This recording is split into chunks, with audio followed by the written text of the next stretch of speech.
L'Allemagne commence à préparer des bunkers pour aller cacher des gens sous la terre par peur d'une explosion venant de la Russie.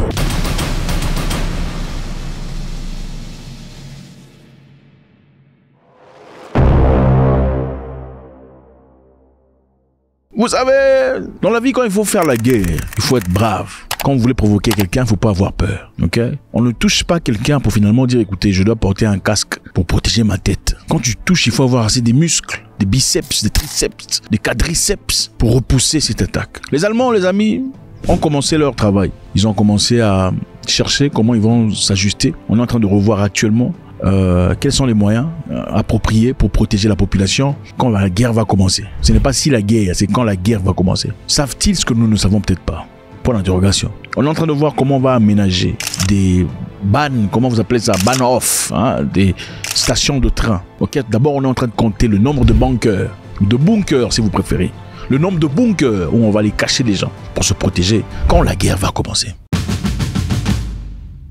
On essaie de voir comment on va faire pour abriter la population quand ça va péter.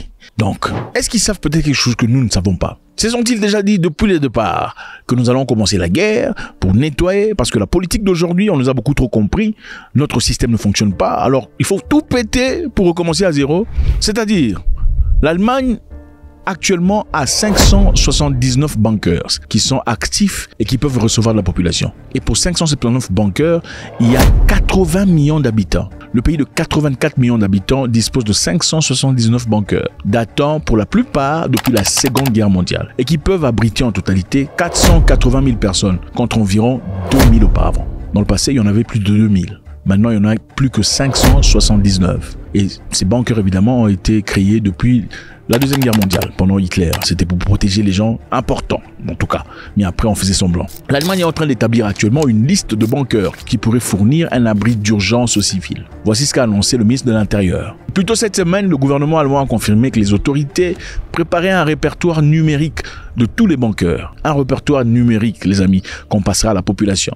La population pourra alors, à travers leur portable, voir et situer où se trouvent les bunkers en cas de difficulté. Cela fait suivre à la suite de la presse d'un document montrant comment l'Allemagne se prépare à la menace de guerre. Alors, pourquoi ces bunkers? L'objectif, évidemment, c'est de recueillir les informations, ici, sur les bunkers du pays, ainsi que sur d'autres bâtiments librement accessibles, tels que des bureaux de public, des bâtiments publics, des stations de U-Bahn, c'est-à-dire des stations de train, des parkings souterrains, qui pourraient offrir une protection en cas d'attaque grave. Les amis, quand vous faites la guerre, il faut avoir des muscles. Il ne faut pas seulement faire la guerre pour... Voilà. La question que je me pose ici est celle-ci. La population allemande a-t-elle demandé cela? Parce que voilà, tout le monde est en débandade. C'est le chaos total. Les gens doivent commencer à se préparer et tout le bazar. Est-ce qu'ils ont demandé ça? Bon. Deuxièmement, est-ce que l'Allemagne est tellement prête à défendre l'Ukraine qu'elle mettrait sa propre survie en danger? Vous savez, défendre quelqu'un, c'est une chose. Mais défendre quelqu'un au point de mettre sa propre vie en danger est une autre chose.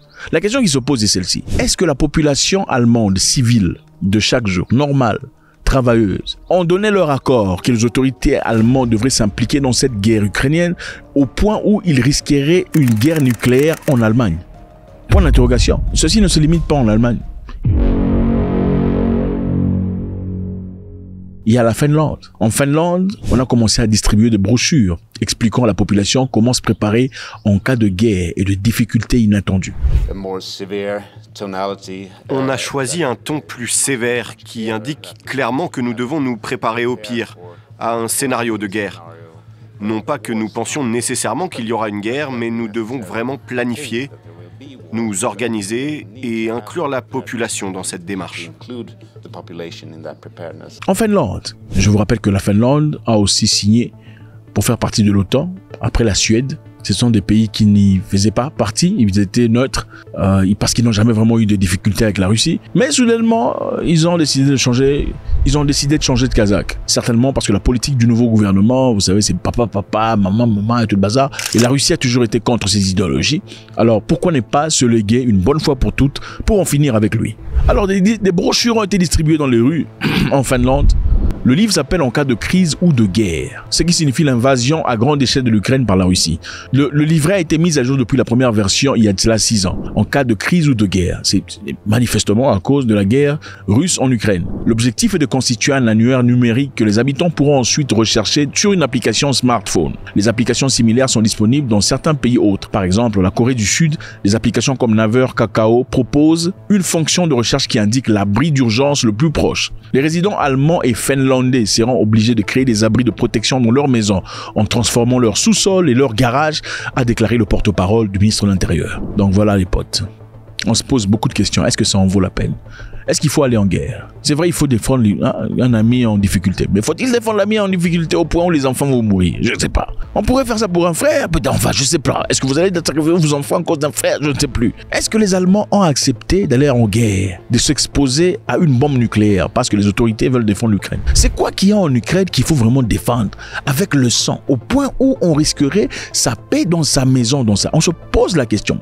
Y a-t-il pas un moyen plus approprié, plus simple, plus aimant pour finir cette guerre, sans risquer la vie des innocents, des vieillards qui ont été là, ont survécu peut-être à la Deuxième Guerre mondiale, mais qui sont toujours vivants aujourd'hui, mais sont décimés parce que quelqu'un a choisi d'aller soutenir l'Ukraine au point où on risquerait la vie de tout le monde.